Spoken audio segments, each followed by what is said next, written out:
about this in my book. You know the answer to this. The more hair, the more beauty. Yeah, I agree with that. The most beautiful part, and God knows what He's talking about, right? When He says that the most beautiful part of a woman is her hair, the more hair, the more beauty. I personally am very attracted to a woman who lets her hair go all the way down her ass. I find that extremely sexy, very provocative, very, very arousing. And you like black women? Sure, why not? I like black women too. Particularly if they're Orthodox Jews. Which doesn't tend to happen a lot. Actually, it happens more than you'd imagine. Not so much in the United States. No, it happens a lot in the United States. Really? Yeah. Oh, okay. I know lots of people like that. Countless. You know countless black Orthodox women? I don't personally know them, but I know of them. Oh, right. Okay. I dated one. Really? Yeah. And what was it like? Like any other from me. Like any other from me, I shouldn't have been dating. It's just the wrong person for me. It's just not because of that, but because she I think with her, I think if I can remember correctly, so long ago, she wanted to make aliyah, which I was really pissed off about. But you're not allowed to do till you're married, and the lights are out. No. She wanted to make aliyah. She wanted to move to state of Israel, right? Oh, okay. Here's my problem. Yeah. You don't like Israel? No, this was set up by a headhunter. This was set up by a headhunter. Yeah. You know, a shadchan, one of these matchmakers, these yentas. She could have, in the first 5 minutes talking to that woman, asked that question on a questionnaire. Yeah. You know, you plan to make aliyah? She says, yes. I'm not a match.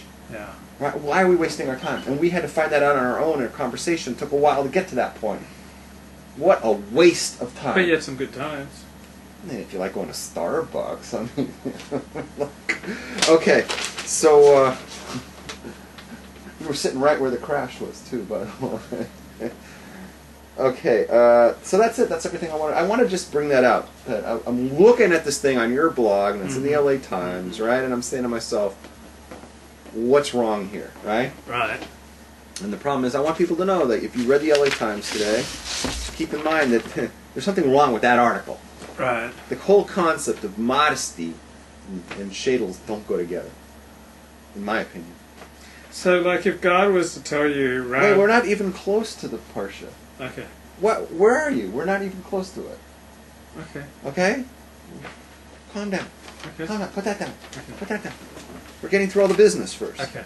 Okay, the next thing is, you and I had a conversation last night, right? And I kind of, like, told people that this was coming. Yeah, yeah. Okay, I gave the 3 to 1, don't worry, I got it handled. You got it handled. Bottom of the 8. Okay, so we talked about, I wanted to talk about this, that last week we talked about how on your blog there was a guy named, we don't even need to bring up the whole details, but there was a guy on your blog, and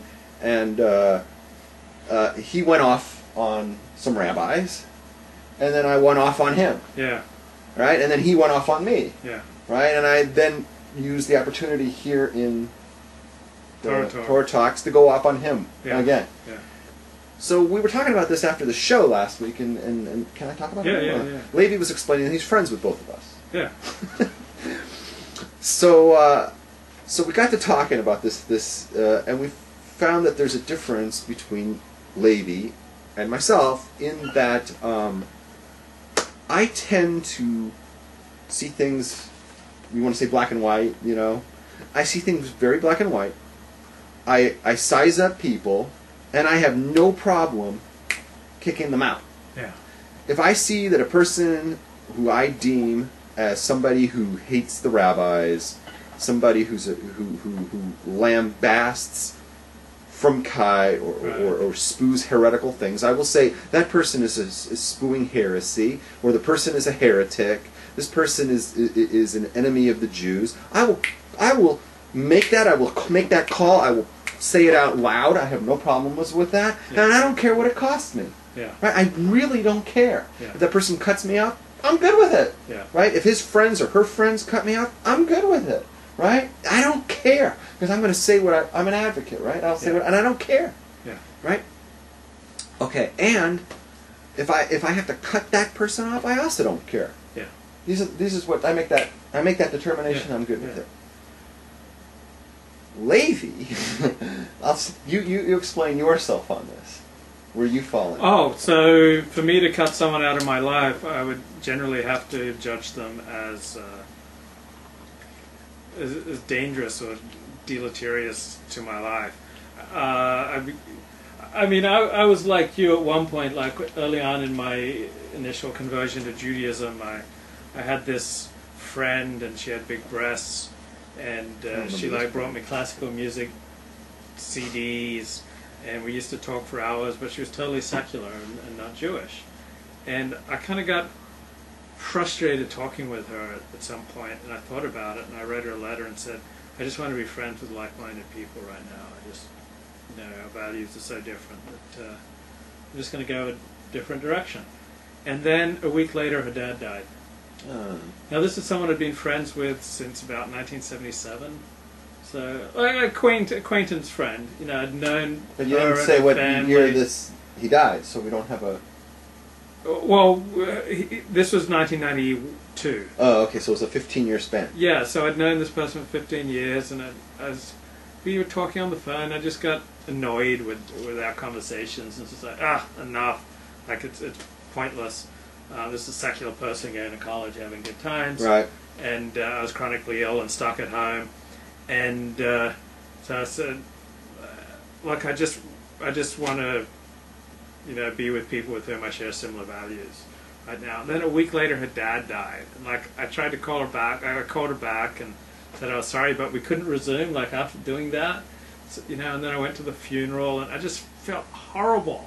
I've never gotten over it. And I finally reconnected with her on Facebook about 4 months ago and sent her a long apology, and she forgave me. But we haven't had any, we haven't communicated since 1992, so like 18 years. So I felt terrible. I have never suffered from a surplus of good people in my life, so it's like totally self-destructive of me to kick out anyone who's a decent person. I know I tend to get anxious, like when things are going on that I tend to get anxious, I guess, and push people out of my life, and I wish I wouldn't do that. So I'm trying to be really restrained, unless someone's just bad seed, just a bad person. I'm not talking about their beliefs. I'm talking about their behaviors. I'm not going to kick them out of my life, but I guess I'm thinking out loud here. I make choices every day who I'm going to spend time with. So I'm thinking it's been a long time since I kicked someone out of my life that I hadn't had a romantic relationship with and had gone wrong. It was like, okay, I'm not going to be Facebook friends with her anymore. Okay, I've done that. But I have totally changed my social circle. My social circle used to all be LA Press Club people and journalists and writers, and I didn't care what their politics or religion was. They were writers, and that's who I wanted to hang out with. And then I realized I couldn't make a living writing anymore about 3 years ago, and so I've gone in a whole different direction now. Almost every evening I go to yoga. I'm pursuing my Alexander technique training, which leaves me pretty exhausted by the end of it, so I'm not doing much socializing. So I've completely transformed my social circle, but I haven't kicked people out of my life, and I can't imagine kicking people out of my life for differing political or religious views, no matter their views on the rabbis or if they believed in God. I do find it hard to get close to leftists if they want to talk about politics, but if they want to talk about other things, then they can just kind of leave leftists. Wait a second, I just want to clarify. I never said that I would kick somebody out. No. Because they don't believe in God. That's not why. It's if they start saying stuff, blasting religious people. But more important, if a non-Jew blasts a religious, I don't really care. Yeah. Right? But it's when a Jew, right? Yeah. Claims to believe in God and claims to follow the Torah or whatever, right? And then blasts the rabbis or says something, or mocks Judaism, or the Torah or Masorah or something like that. I have a problem with that person. Yeah. I don't want anything to do with them. I look at them as a heretic. I look at them as somebody that's evil, and I just cut them out. Now, but you didn't. Yeah. You went around and you bored everybody for an entire YouTube just now. Okay, but the thing I really wanted you to talk about was why when like me and this other guy who I was fighting with on your blog, right? When we got into it, you're like, you're not an advocate. You're just gonna watch two friends go at it, and you're not gonna say whose side you're on or anything. Yeah. I just